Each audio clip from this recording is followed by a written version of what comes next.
Morning friends, welcome back to my channel. जैसे कि आप जानते होंगे, आपने मेरी वीडियो देख ली होगी जो इस चैप्टर से रिलेटेड थी। अगर नहीं देखी तो जल्दी डिस्क्रिप्शन बॉक्स में मैंने उसकी लिंक दे रखी है, उससे भी देख लीजिएगा। चलिए अपनी वीडियो को शुरू करते हैं। अगर आपको ये सेंटर पॉइंट अच्छे से समझना है तो आपको वीडियो एकदम लास्ट तक देखनी होगी। चलिए अपनी वीडियो को शुरू करते हैं।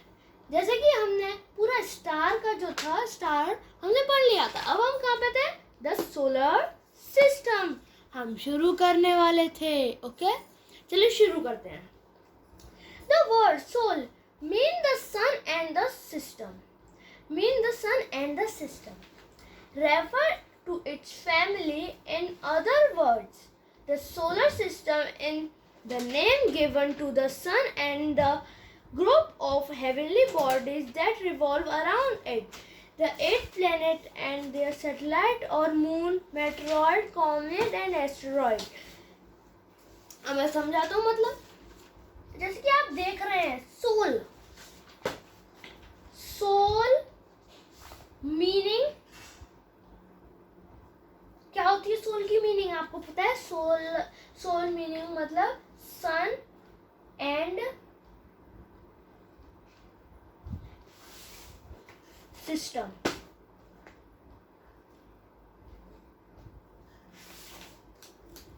सन एंड सिस्टम, ठीक है। जब सोल से ही पहचान में आ रहा है, सोल सन एंड सिस्टम, तो पहचानेगा सोलर सिस्टम। मतलब इसका मतलब होता है सन और सिस्टम की फैमिली। सन और सिस्टम मतलब होता है फैमिली, सन की फैमिली। सोलर मतलब सन की फैमिली। सोलर सिस्टम को हम अलग शब्द में ये भी कह सकते हैं, the solar system is the name given to the sun and the group of heavenly body. मतलब सन जो है ना, हेवनली बॉडी है, ग्रुप हेवनली बॉडी का ग्रुप है, ठीक है। अगर आप बोलेंगे किसी से, वो group of heavenly bodies that revolves around it, the 8 planets, मतलब 8 जो प्लैनेट्स और सैटेलाइट जो होती हैं वो रिवॉल्व करती हैं सन के चारों तरफ। जैसे कि सन है, 8 जो है, 8 प्लैनेट्स, 8 प्लैनेट्स जो होते हैं रिवॉल्व करते हैं, ठीक है।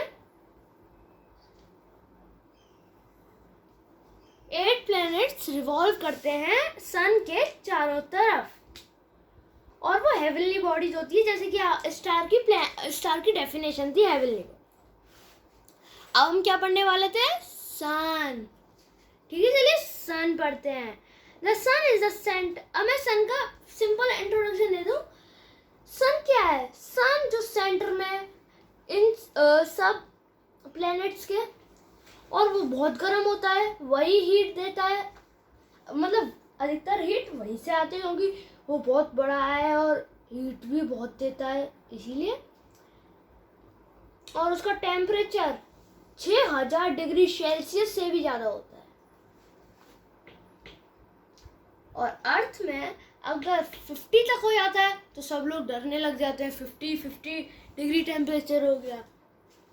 पर वहां पे होता है 6000 से भी ज़्यादा, तो सोचो कितना ज़्यादा होता होगा। अर्थ से वो इतने किलोमीटर दूर है, जैसे कि मैंने आपको बता दिया था। यहाँ पे 15 करोड़, मतलब 150 million is equals to 15 crore. चलिए मैं पढ़ाता हूँ। The sun is the centre of the solar system and its gravity is pulling to force that bind the solar system. Solar system का सेंटर का पॉइंट है सन, ठीक है। और सन की ग्रेविटी की वजह से वो सब प्लैनेट्स उसके चारों तरफ घूमते हैं। इट्स ह्यूज, वो मतलब बहुत बड़ा, मतलब बॉल है एक, पर बहुत बड़ी है, और उसके अंदर बहुत हॉट गैसेस है। It has a surface temperature of over 6000 degree Celsius. मतलब 6000 डिग्री सेल्सियस से भी ज़्यादा टेम्परेचर होता है वहाँ का। The distance between sun and the earth is approximately 1 50 million kilometer means 15 crore, which is why we don't feel the tremendous heat produced by it. वो ज़्यादा गर्मी देता है, इसीलिए हमें ज़्यादा गर्मी नहीं लगती. अगर हम मरकरी में रहते तो हमारी तो जान निकल जाती, क्योंकि वहाँ पे बड़ी तेज हीट आती है एकदम जस्ट सामने. ठीक है,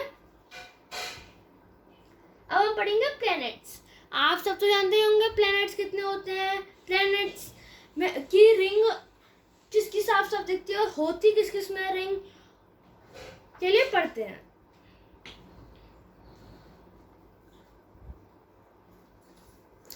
The name planet is derived from a Greek word meaning wandered. Mercury, Venus, Earth, Mars, Jupiter, Saturn, Uranus, Neptune are 8 planets that revolve around the Sun in fixed path is called orbit.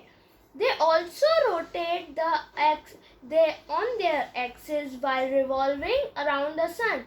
These planets do not have their own light but reflect by light from the Sun. Till recently, Pluto was the 9th planet of solar system but has now been removed from this list and recategorized as a dwarf planet. चलिए पढ़ते हैं, मतलब समझते हैं. कितने planet होते हैं? 8. Mercury, Venus, Earth, Mars, Jupiter, Saturn, Uranus, Neptune.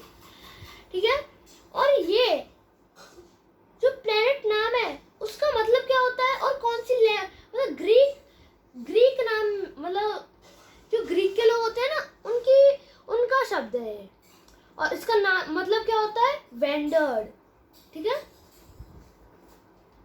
और अर्थ मतलब ये सब जो प्लेनेट होते हैं ना सन के चारों तरफ घूमते हैं.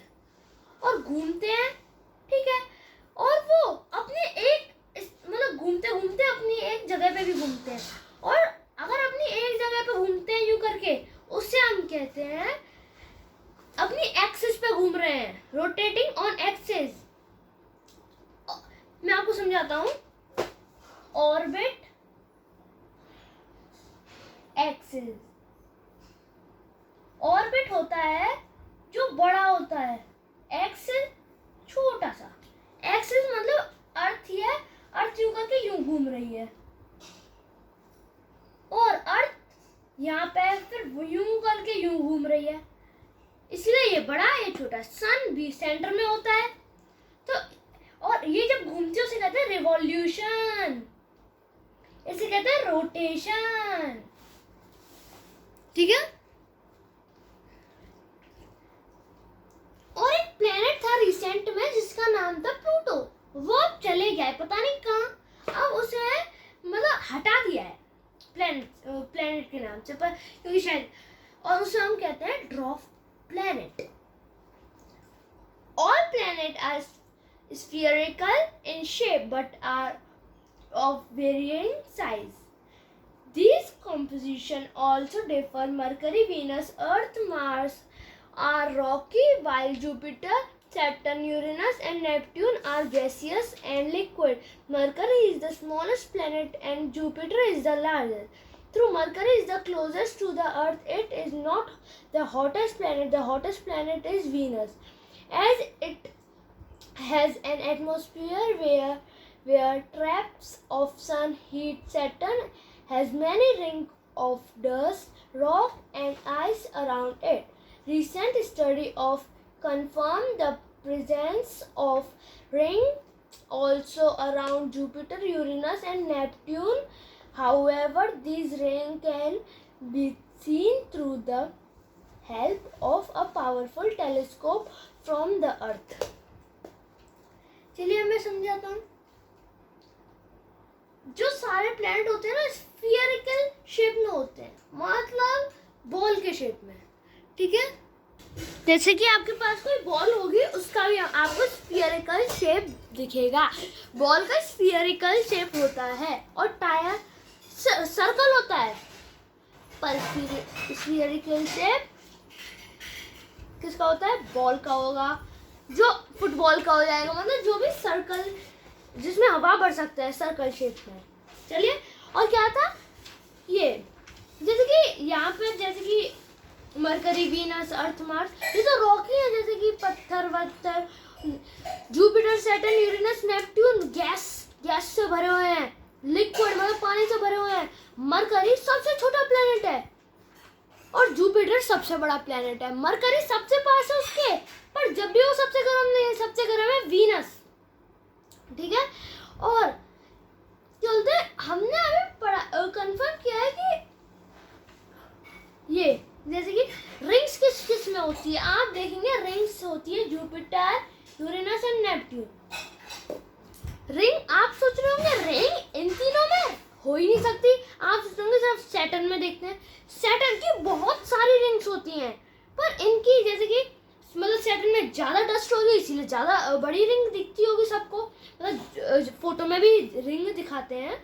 जुपिटर में पतली होगी और यूरेनस में भी छोटी होगी। जैसे कि वो टेलीस्कोप से ये तो बहुत पावरफुल, मतलब टेलीस्कोप से देखा गया है अर्थ से, ठीक है। अब हम पढ़ते हैं एस्टेरॉयड। एस्टेरॉयड क्या होता है, मैं आपको, जैसे कि आप जानते होंगे मार्स और जुपिटर, आप जानते होंगे मार्स है ये, जुपिटर है ये, इन दोनों के बीच में बहुत सारे, बहुत ही ज्यादा पत्थरों की लाइन है, वो जो चक्कर लगाते हैं, ठीक है, उसे हम बोलते हैं वो asteroid. Between Mars and Jupiter lies a belt of broken rock and debris of probably an explored planet. These small rocky bodies are called asteroids. Most of the chunk of rock were in size. Ceres is the largest asteroid, which has the diameter approximately 700 kilometer. अब मैं आपको बताता हूँ, जैसे कि इसमें बताया है कि ये जो जुपिटर और मार्स के बीच में एक लाइन है जिसमें बहुत सारे, मतलब एक बेल्ट है बहुत सारे एस्टेरॉयड की, मतलब बहुत सारे पत्थर की, उसे हम कहते हैं एस्टेरॉयड। और सबसे बड़ा एस्टेरॉयड है सेरस, जैसे कि इसमें दिखाया भी गया है क्योंकि वो बड़ा है। और उसका डायमीटर कितना है, 700 किलोमीटर के आसपास, तो बहुत बड़ा होता है, 700 किलोमीटर।